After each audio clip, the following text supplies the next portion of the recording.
late in the evening. My name is Bea Edwards, and I'm the Executive Director at the Government Accountability Project. We're called GAP.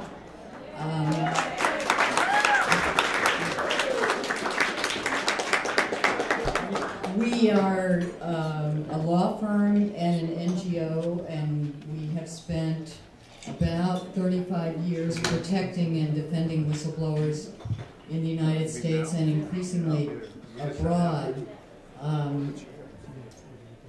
We're here tonight, of course, to honor John Kiriakou, who is a GAP client and a whistleblower, and we're very pleased to have Robert Shetterly here for this event, and we wanted to welcome you.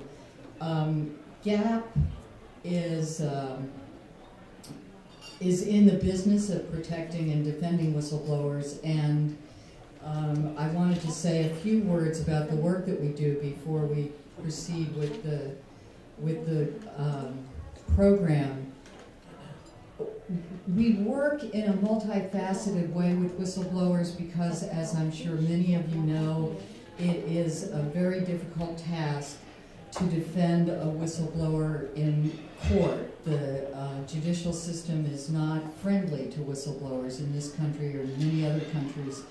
But we do provide legal counsel to whistleblowers who find themselves in the crosshairs of their employers because they have exposed corruption, fraud, abuse of authority, waste, misconduct. And this does happen frequently, and we think it's increasingly important as the United States has deregulated sector after sector, leaving single individual whistleblowers as kind of the last gasp of the public interest, the voice of the public in corporations, in government, and in intergovernmental organizations. We also work with the Congress and governmental agencies trying to strengthen whistleblower legislation. As many of you know, in November, President Obama signed the Whistleblower Protection Enhancement Act, which was the culmination of a 13-year campaign to strengthen whistleblower protections at the federal level, because court decisions over time had systematically weakened the protections that were afforded by the Whistleblower Protection Act passed in 1989. So this was a tremendous victory last year. We also work with government agencies to make sure that the laws are enforced. This is increasingly difficult, as many of you know. And we work with the media to call attention to the disclosures that our whistleblower clients make. These disclosures are, as you'll hear tonight, fundamental to the public interest in this country. And we also organize public education campaigns to try to effect the change that would address the problems that whistleblowers bring to light. We are here tonight to talk about John Kiriakou. In this particular case, John is the subject of a portrait that has been painted by Robert Shetterly, part of a series of portraits of Americans who tell the truth. And John had a particularly important and significant truth to tell to the American public. A few words about him. He is a veteran of the Central Intelligence Agency, as most of you know if you followed the case. He organized the team in Pakistan after 9/11 that captured Abu Zubaydah in 2002, allegedly one of the most important al-Qaeda leaders at the time. At that point, John was asked if he would be willing to learn enhanced interrogation techniques, which of course later came to be exposed as torture, and he refused to learn those techniques. Some years later, in 2007, he was interviewed on ABC News and was asked about the capture of Abu Zubaydah and what happened to him after that. And it was in that interview that John revealed that there was a torture program that was underway and had been executed for some years after 9/11, that it was not the work of a few rogue agents here and there. It was policy in the United States. It had a system, a manual, a staff, a budget, and this was a shocking disclosure to make. For me, I came of age in the Vietnam era, and I remember when Daniel Ellsberg released the Pentagon Papers, and what a scandal it was when Americans realized that we had been essentially tricked into a war in Southeast Asia.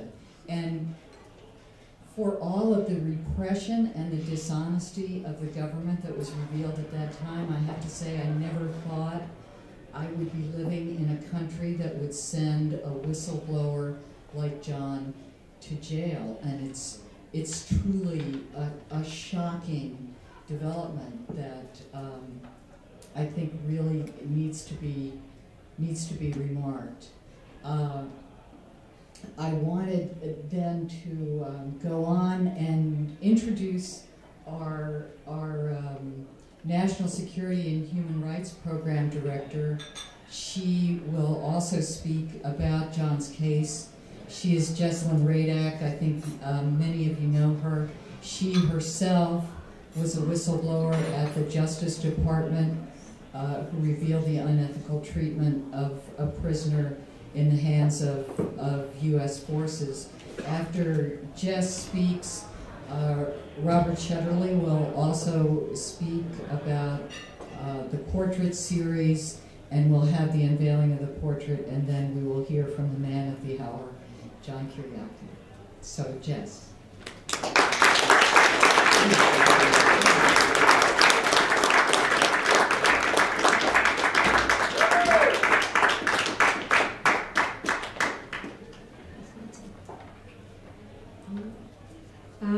Well, it's really difficult to be here under these circumstances.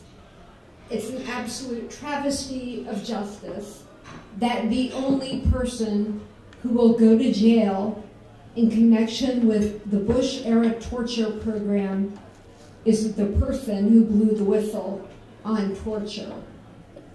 John Kiriakou refused to participate in torture.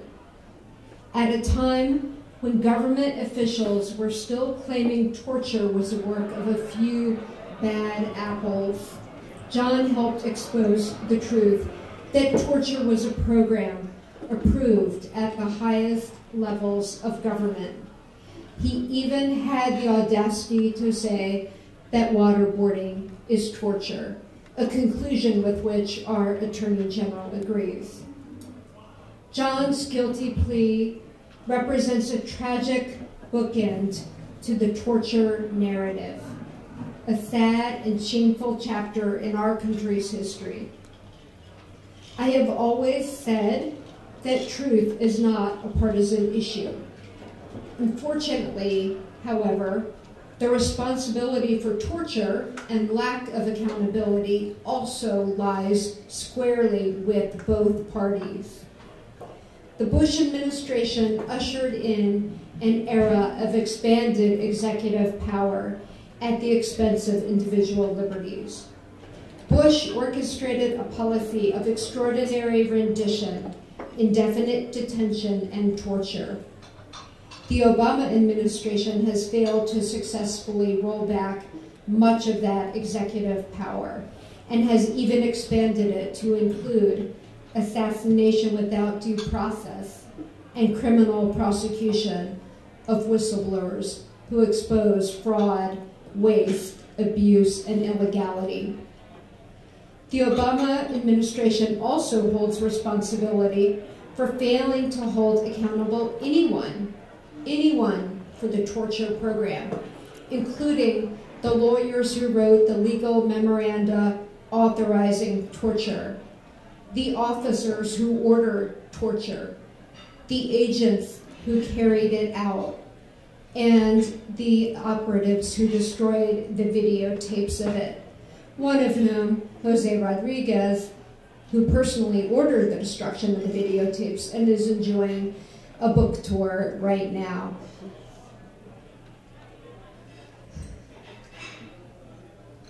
Now, the whistleblower, John, is the only one going to jail. Using the criminal justice system and the draconian, heavy-handed, out-of-scope Espionage Act in particular, as a tool for whistleblower retaliation and silencing dissent, undermines not only the criminal justice system, but democracy as a whole. The Espionage Act is meant to go after spies, not whistleblowers. Rob Shetterly, an amazing artist, deserves enormous credit for seeing through the government's distorted picture of John Kiriakou and so many others, and for recognizing John for what he is, a whistleblower and truth teller who showed enormous civic courage in standing up against and exposing one of the darkest chapters in U.S. history.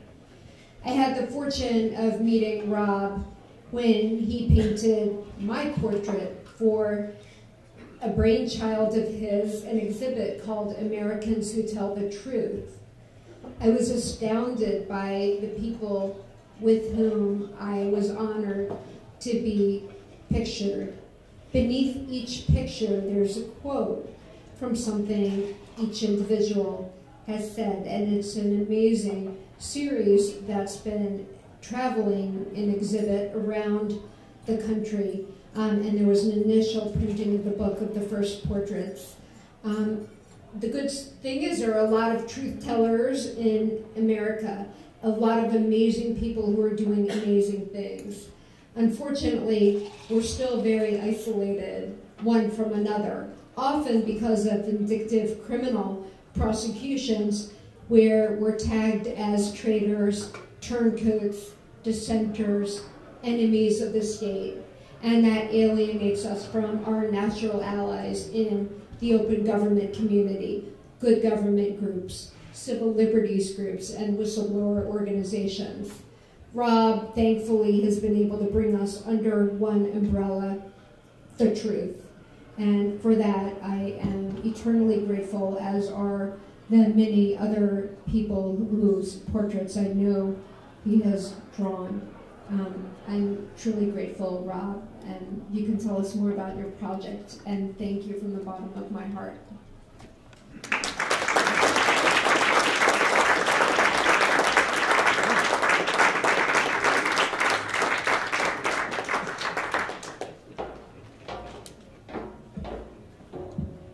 Closer. Closer to the mic. It's good. It's a sound man, I know that guy. Thank you, Jesselyn. That was very moving. And I want to thank GAP for arranging and making this possible. But of course, what I really want to thank is John. I mean, I'm a painter. You're a courageous citizen, and I think it's extraordinary what you've done, and it's also an extraordinary price you're paying. And so anything we can do to bring attention to what's happening here and to try to make some justice out of this moment in which the law is being used to subvert justice will be the benefit of all of us. I wanted to say a couple of words about the Americans Who Tell the Truth project. It's something I never expected to be doing and also didn't want to do. Exactly 11 years ago this month, I was a surrealist who was supporting a family making a very different kind of paintings. But as Bea suggested earlier, you know, we were being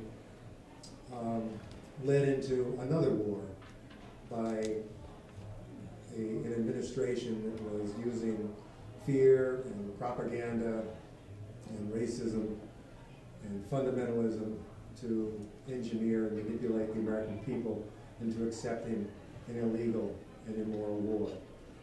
and the media was not doing anything really, except sort of the alternative media to tell the real story that they should be doing in a democracy.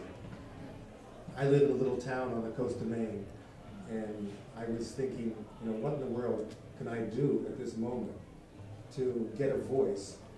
And one consideration was just to leave the country. I felt so ashamed of what this country was doing and its arrogance.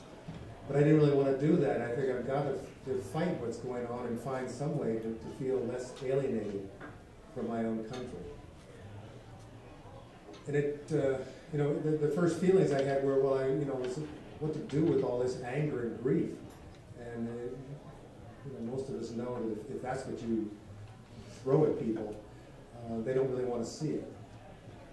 And so the question became, well, what to do? And I finally came out of sort of a sense of shame. I thought, well, if I could, instead of obsessing about the people who are lying, start surrounding myself with the people that I admire from the country, basically I will feel a lot better. And that's where it all began. I thought, instead of thinking all the time about Dick Cheney, why don't I think about Walt Whitman and Frederick Douglass and Susan B. Anthony and Elizabeth Cady Stanton and Alice Paul and Wendell Berry and people, Howard Zinn. Why don't I just spend my time thinking about the people that I love, who to me define the best of this country. And that's where this project began. It began with an idea to paint 50 portraits. I'd never painted a portrait. And to scratch into these portraits words of those people and then use them, hopefully, to present to other people about actually what is the most noble thing about this country, is the way individuals and organizations have fought to close the gap between what we say we are and what we actually do. And to me, that's where our real history is, and the most important part of it. But I want to say something about, in particular, about John and how he fits into this, my view of this history and all these people, like Jesselyn, like Tom Drake, like Ellsberg, like so many others who have tried to make this country more honest. And it comes from, just a couple days ago was our Martin Luther King holiday. And there's a phrase he used in the I Have a Dream speech, the one that, it's a phrase that is not talked about much, but to me is one of the most defining of that speech in a peculiar way, and I'll explain what I mean. In the very first part of the speech, he talks a little bit about the coming to Washington, the black people, to cash a check that had been long uncashable. And then he defines the American dream as the riches of freedom and the security of justice. He doesn't define it in terms of material wealth or upward mobility or just being able to do anything you want to do. The riches of freedom and the security of justice. And I was looking at that phrase one day and I thought, where are we really with that? And if you invert both those phrases, you become a lot closer to where we really are. The freedom of riches and the justice of security. When you're so entitled that you think you have the freedom to take riches for yourselves and from the rest of the world, that's basically the excuse for imperialism. And when you think that your justice is derived from your security rather than your security derived from justice, then you get torture. Then you get unwarranted surveillance. Then you get preemptive wars. Then you get all kinds of secrecy. You get the national security state. And you get the necessity of someone like John, who has to finally stand up and say, I won't do this. You can't do this. Somebody has to say no. And I think it's incredibly important. It's such a shame that the integrity of the country often rests on single individuals around issues like this to do the right thing and then pay an enormous price for it. And so all of us, have to be incredibly grateful. Mary Anne Driscoll, who's after John speaks, is going to sing. And I just want to say a word about her, because about a year ago, she got in touch with me. I didn't know her. She's an amazing jazz pianist who said she'd like to make a new American songbook based on the quotes on the portraits that I painted. And we have now been, for the last year, working together. It's extraordinary. On the way down, we were talking a lot about John and about his quote. And I'm not going to read the quotes. I actually want John to read it when we unveil the portrait. But I just wanted to read the first line of it, and probably a lot of you know this, but it starts out, "Even if torture works, it cannot be tolerated."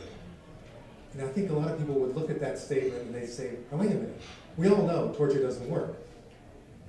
Why would you even say that? It's very important to say that.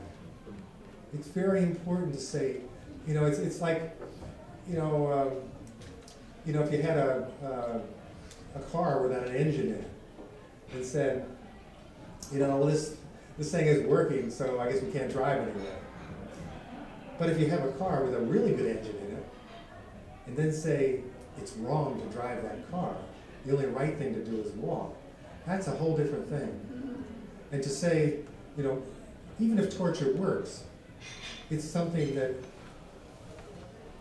so defines our species as something we don't want to be, that it cannot be tolerated. And so, to me, that just to say that, that way, because the excuse for it for years has been, well, it works, and we need it. And then if you think of if our justice is derived from security, then it's okay. That justifies it. Anyway, I'm going to undrape this. And John, why don't you come up here and maybe help me do that, and then read the quote on it, and then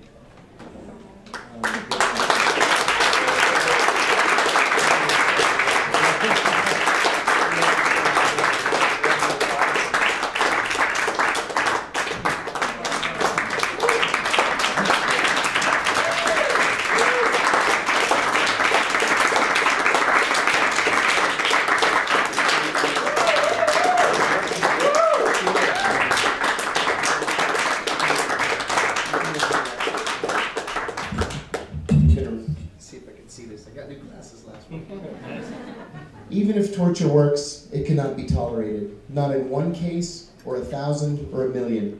If their efficacy becomes the measure of abhorrent acts, all sorts of unspeakable crimes somehow become acceptable. I may have found myself on the wrong side of the government on torture, but I'm on the right side of history. There are things we should not do, even in the name of national security. One of them, I now firmly believe, is torture.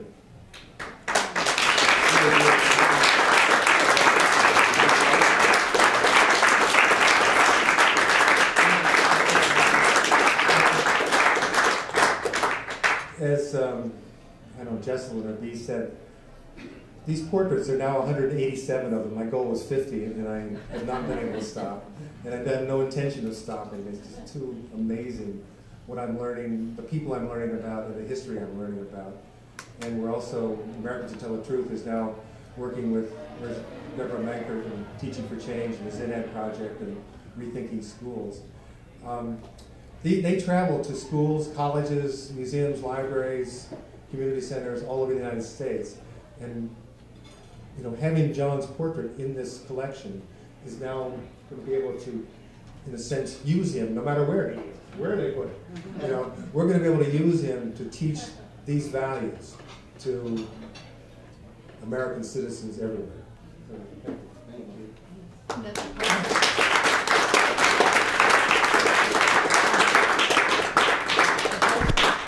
Please, thanks.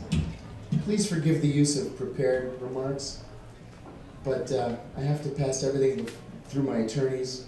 They say I have a tendency to slander people, which I admit I do. So I'm going to try to stick by these. So first of all, my first 3 paragraphs were introducing myself. You know who I am. And then I go on to say, I won't revisit the details of my case. I've already angered the judge enough in that respect. So first, I want to thank Rob Shetterly. This is just so overwhelming and so humbling. I can't believe I'm standing here looking at something like this. It's just incredible. Thank you very much. Where did he go? There he is. Rob, thank you. I don't even have words to thank you for something like this. Something that I'm very proud of, and I think my kids are just going to love. I'm going to start by saying that I accept my sentence of 30 years in prison. 30 months in prison. It was the 30 years I was trying not to get. 30 months in prison without bitterness, and I mean that. I accept it without bitterness. I'm sorry for the pain that I've caused my family, which has been considerable. But I believe that when people see something that's wrong and cruel and unjust and undemocratic, that they have to step up and say something about it. I'm not naive. I know that national security and intelligence and counterterrorism is a very tough arena. I knew that there was a risk to what I was doing. But I also know that debasing another person and serializing human rights abuses under legal paper is not the American way, and it's not something that as Americans we should be engaged in. It's not what our democracy stands for, and I didn't want any part of it. I still don't.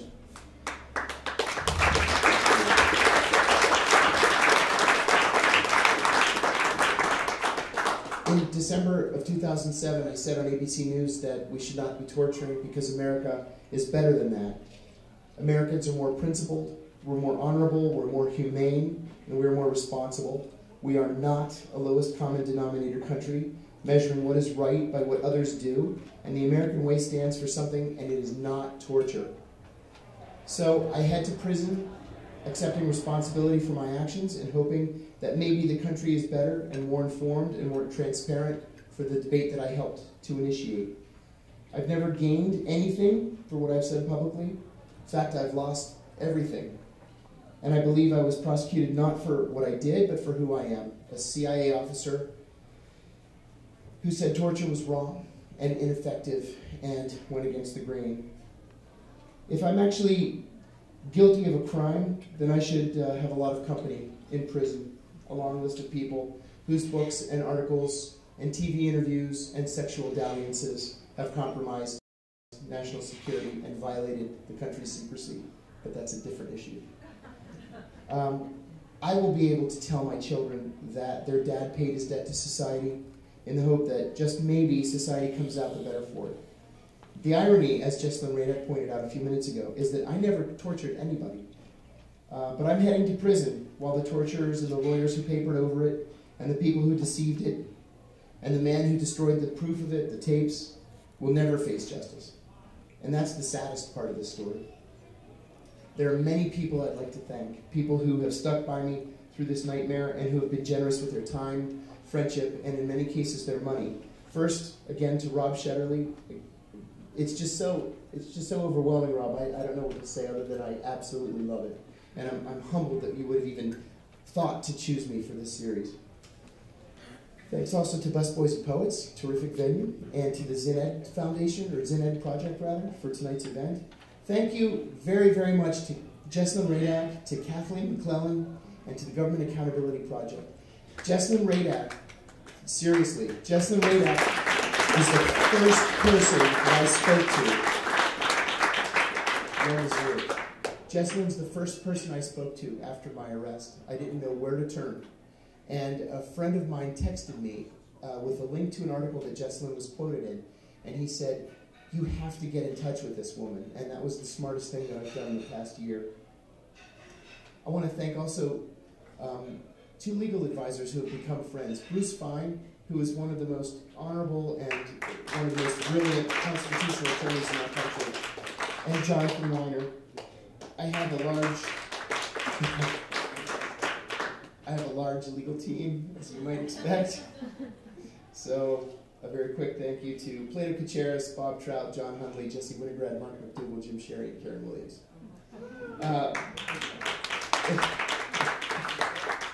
I also want to thank somebody who's become a dear friend in this whole mess, and that's Tom Drake. Tom Drake is a real hero.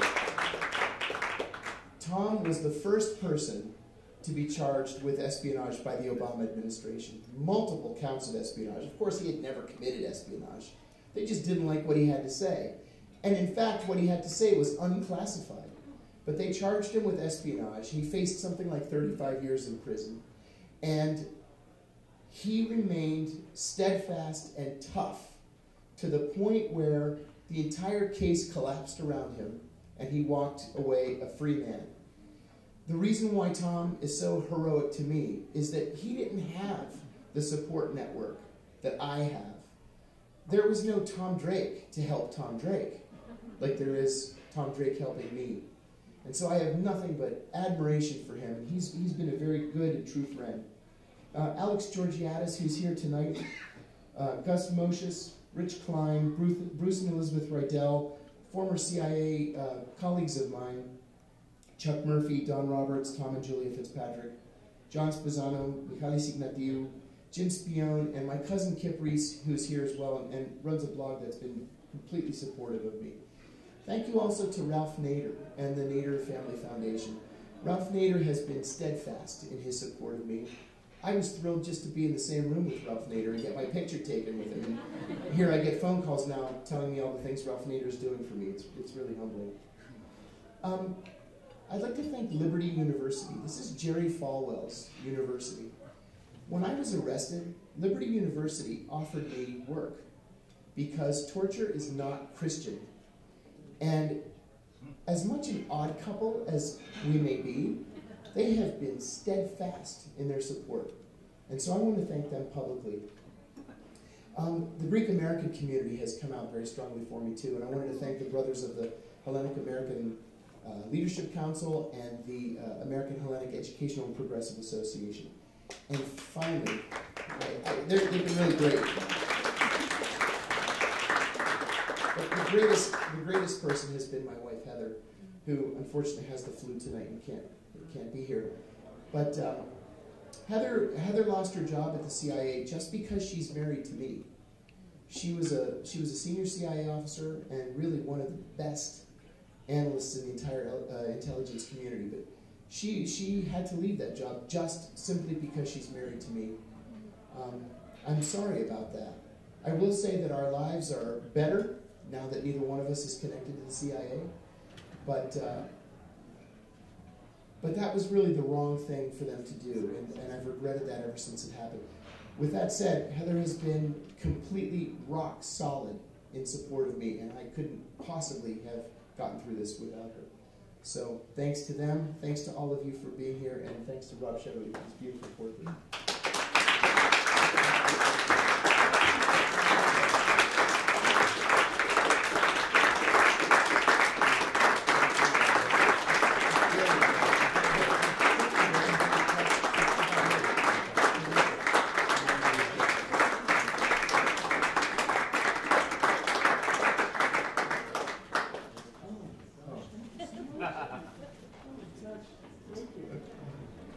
Thank you, John.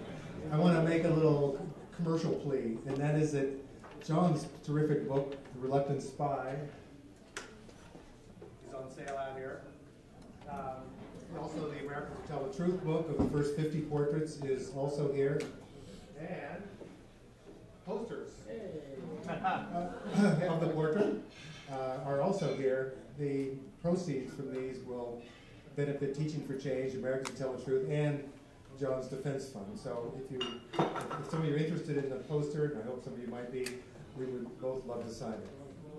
Thank you very much. And now, Mary Anne Driscoll is going to sing John's quote.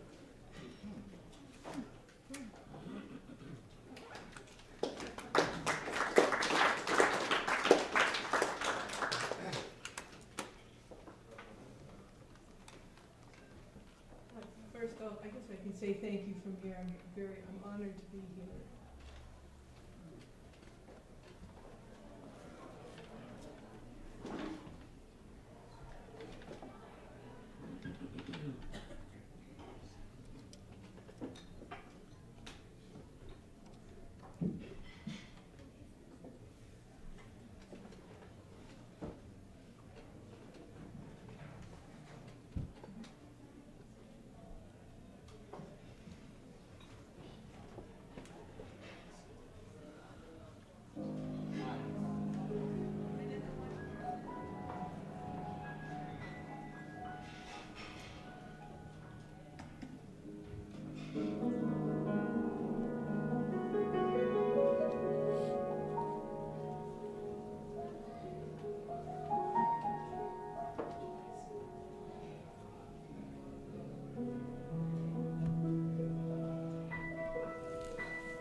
this evening he concentrated on his words, and also he did tell me that his favorite musician is Pete Seeger. And in light of that, and now having had the opportunity to meet John, I am going to write a tune about John in the style of Pete Seeger. And I'd like to leave you with one thought. Even if torture works, it cannot be tolerated. Not in one case, or 1,000 or 1,000,000.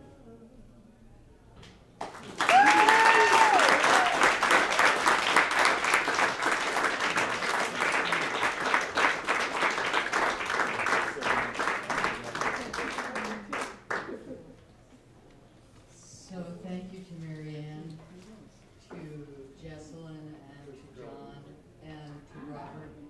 I did want to say one practical thing. As you might imagine, the events of the last few years have been financially ruinous for John and his family. And to help his family while he is imprisoned, GAP is setting up a special fund. You can make a tax-exempt, tax-deductible contribution to GAP, indicate that it's for the John Kiriakou Fund, and we will make sure that it goes to the support of his family while he's in jail. We'll be hanging around here for a short while if you want to talk to any and all of us about whistleblowers. We're here in the room until 10:30, I think. Also, again, John's books are for sale in the bookstore. So, thank you very, very much for coming, and thank you.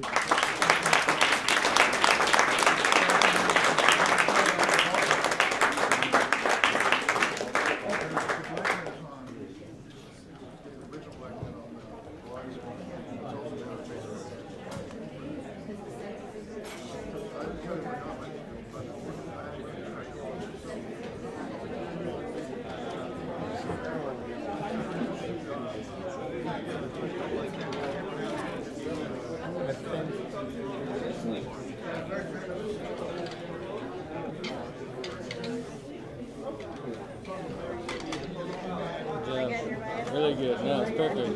You have great shoulder. Yeah, that's fine.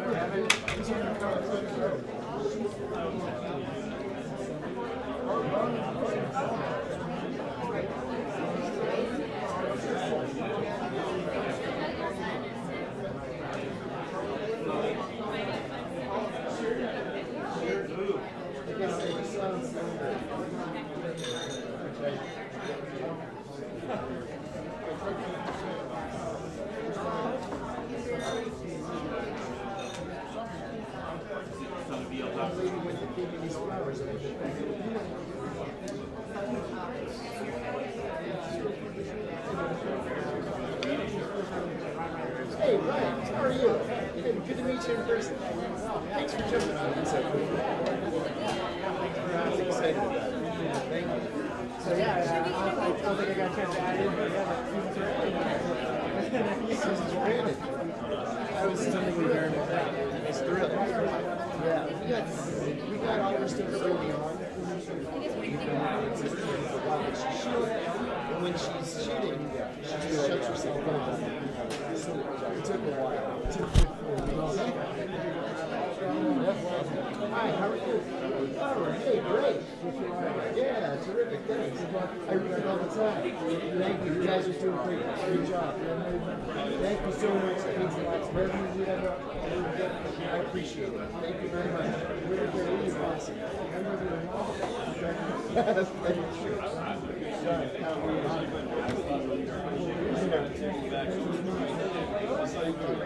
What's the point of the leave, huh?